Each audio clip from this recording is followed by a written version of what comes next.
Siddhartha Gautama, whom we call the Buddha, lived somewhere in northern India, sometime in the 6th to 4th centuries before the Common Era. That seems to be history's best guess. As far as I can tell, he did not set out to create a religion. He did not invent a church system or an ecclesiology. He simply taught. He shared his struggle toward enlightenment, toward understanding this life on earth, the confounding combination of joy and woe in our living, why we suffer, what death means.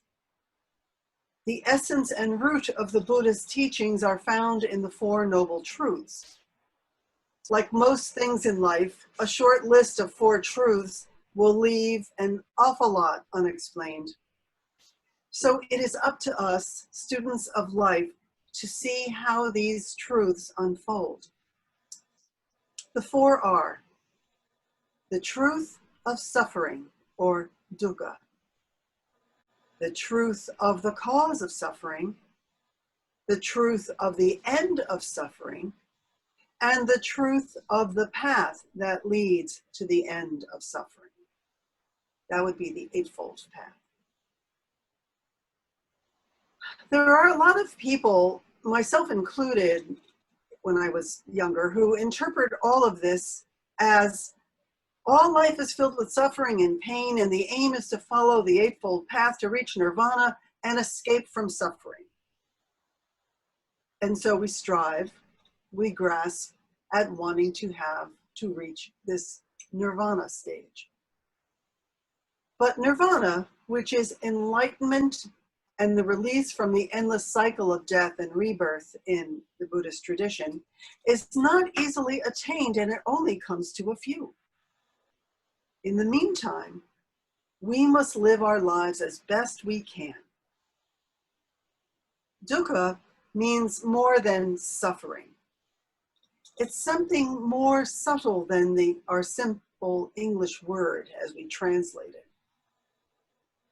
When we think of suffering, we sometimes conjure up images of the very big ways people suffer, writhing in pain, the homeless and ragged poor and the begging on the street, the survivors of natural calamities, victims of violence, the struggles of so many right now dealing with COVID-19 as a debilitating or fatal illness, and the concurrent effects of the pandemic.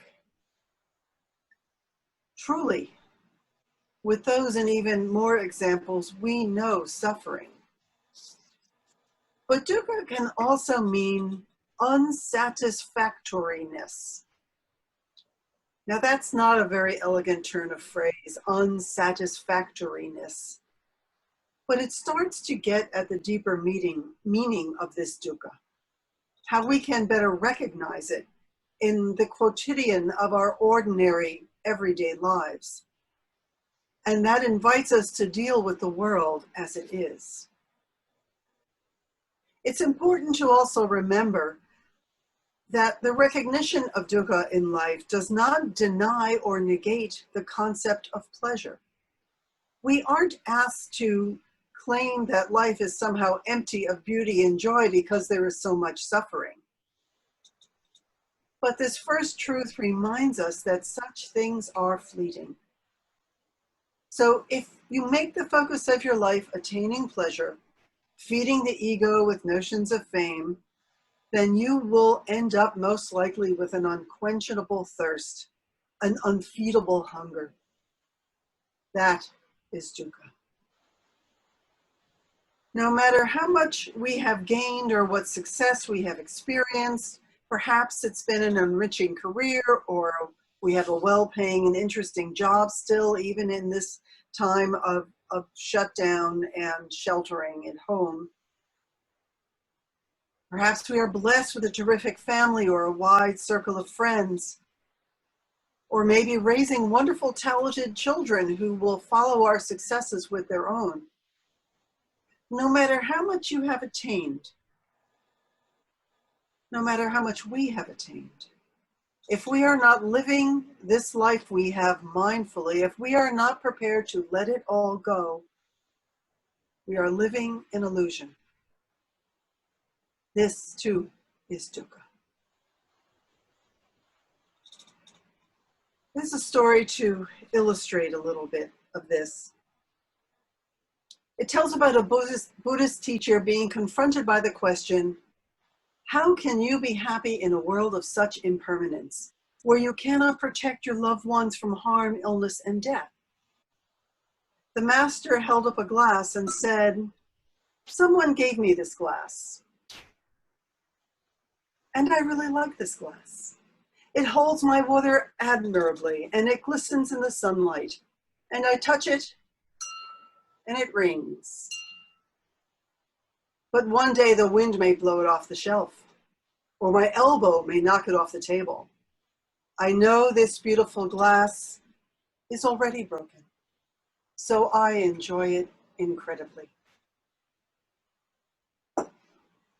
This wisdom from the Theravadan meditation master Ajahn Chah Subato reminds us about life's fragility, its preciousness. And in those few words, tells us how to live with this knowledge. I know this glass is already broken, so I enjoy it incredibly. Appreciating life as it is for what it is now, for the beauty that is there in this very moment, because it is already broken, gives us the fortitude and the power to go on. All that we hold precious in life will end. It will break. We may not know how or why or when, but it is inevitable. You might think that constantly thinking about that loss or those endings will send us into despair. But that grasping at life, trying to avoid loss, wanting more, and holding on with all your might, seeking permanence, leads to even greater suffering. It is nothing more than a death grip. And so we must practice letting go. I don't know about you, but for me, this has been one of life's greatest lessons. And I find myself turning to Subato's story over and over again, thinking about it as I've packed and moved households more than enough times to see the wisdom in his story of the glass. I've had to deal with a lot of fragile things. Permanent, tactile, real things that you put your hand, physical items, and also spiritual, emotional, fragile things. Crystal, stemware, china plates, things from my grandmother and mother, like that glass I was holding up before, things that are beautiful to me, things that carry meanings and relationships and memories with them. They represent people and moments in my life that I cherish. And so I do cling to them. And I pack them carefully in tissue and crumpled paper and bubble wrap that I've saved. I carefully place them in a large enough box and make sure that the box is solid enough so things won't jiggle around and break. And after taping it shut, I mark it with a bold red marker, fragile, handle with care. And maybe I even add some exclamation points. That is our life, all boxed up, marked fragile, handle with care. But will the cheerful young men who are moving us read the labels and follow my warnings? I have no idea. And so I had to let it go. And everything arrived in our new home safe and sound. For all that preparation and worry, it could have been me that dropped the box or dropped the glass as I was putting it into the cabinet, because anything can happen. And I could chastise myself and tell myself not to care and say, get a grip, Susan. It's just a nice drinking glass and you have plenty of them already. Or rather than try to dampen and delete all the pleasure of those treasured objects with such a grasping attachment or such a dismissive non-attachment, as it were, I could let the already broken knowledge encourage my enjoyment in the present moment. And remember that wisdom each and every time I set the table and place these glasses there for people to enjoy and use. This Buddhist teaching is essential to our lives. It frees us up to truly live. Perhaps this idea of letting go can help us get a healthy understanding of how we have been loved into existence one way or another, as Mark Nepos reminded us in today's reading. What is it like to go through life with the realization that what is precious to us is already broken, already gone? Does it mean we do not care? That we abandon all affection and concern because, heck, we're all going to die anyway? We feel, though, the passingness of things, the fragility of everything. We are, at this moment, broken and whole at the same time. We contain within us all the dukkha, all the suffering, but we also contain all the possibility of joy. The end of suffering, which is attaining a non-struggling, peaceful mind, is a possibility. To do that, we have to be able to know how to gently hold on to what is good and not grasp at life, and learn when and how to let it go. We may think about and feel loss, but not just the misery of loneliness and separation. We have to let ourselves feel how precious it all is, and how precarious, how iffy, how on the verge of being broken. Glasses, relationships, pets and people, children and strangers, this is the passingness of things, the fragile lives we live, the precious delicacy and brittleness of it all. Wonderful, transitory, life and death, all tied within this web of interdependence. Like the monkey, we will get trapped by grasping, by trying to hold on to something that cannot be held. We need to be able to live fully in the knowledge that the glass is already broken. We must still savor life, enjoy it immensely in this moment if we can, today, tomorrow, and still hope bursts within us. So do not be beguiled by despair. It is tempting these days. Yes, the glass is already broken, but this frees us, empties us to genuinely appreciate and love what is here and what is possible. And let in whatever insight and wisdom and courage there is now, because it's there everywhere.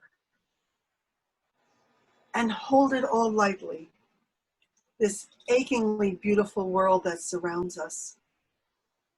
The painful reminders of indignity and evil that abound too, we have to hold that.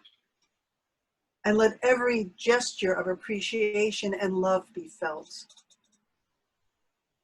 To be able to do this in the face of harsher realities is one of the great capacities we have as human beings. Even the smallest appreciation, the short moment of, aha, yes, lets us awaken to what is possible. So let us fill our hearts with this beauty and this possibility and this courage and hope, even with the knowledge of its passingness. We must hold everything lightly, for everything passes. And then we can truly embrace the world. Unlike the caught monkey, unwilling to let go, we can unfold the grip of our hearts. Not just letting go, but perhaps letting go of something we really yearn for desperately. To stop grasping at things. Though the stubborn monkey believes in its moment of hunger that there is no other food, it has only to let go for life to unfold. For the monkey, for all of us to be able to see the food and the love that is there for us. In our moment of hunger or desire, we may believe that there is no other possibility of love, of acceptance, of blessing. Yet we only have to let go of what we want so badly to loosen our grip, and our life will unfold. It will, for love is everywhere if we let go. Buddhist nun Pema Chodron says that as human beings, we have a very low tolerance for discomfort. But this is precisely the place where we can't get comfortable, that the journey to awakening begins. I think we are being placed these days in that kind of being asked to be in that place of discomfort, and we have a low tolerance for it. But we can stay there, we can sit with it and let go to open up to what is possible. We are carried on this journey by unseen waves of wisdom and mystery, casting questions into the deep, drifting here with my ship's companions, all we kindred pilgrim souls, making our way by the light of the heavens in our beautiful blue boat home. And that is our closing hymn today, one that reminds us of the fragile yet strong bonds of love and compassion and companionship that carry us through life. Again, music director Jerry Brown and tenor Jonathan Long. Hymn from our Teal Hymnal 1064, Blue Boat Home.